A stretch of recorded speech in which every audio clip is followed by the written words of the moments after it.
Shpërdorimi i detyrës. Çfarë parashikon ligji shqiptar? Sipas nenit 248 të Kodit Penal të Republikës së Shqipërisë, shpërdorimi i detyrës konsiderohet vepër penale dhe ndëshkohet si më poshtë. Kryerja ose moskryerja e veprimeve nga funksionari publik në kundërshtim me ligjin me qëllim përfitimi ose për t'i shkaktuar dëm personave të tjerë, kur nuk përbën vepër tjetër penale, dënohet me burgim deri në 7 vjet. Por kush është subjekti i kësaj vepre penale?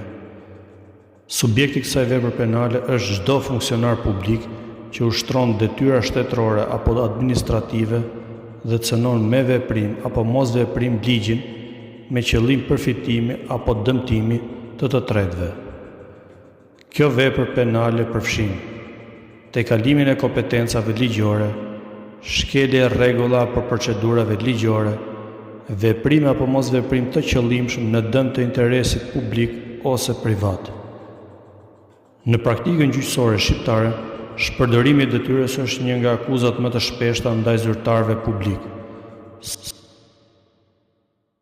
sidomos kur konstatohet dëm ekonomik ose shkelje e procedurave ligjore.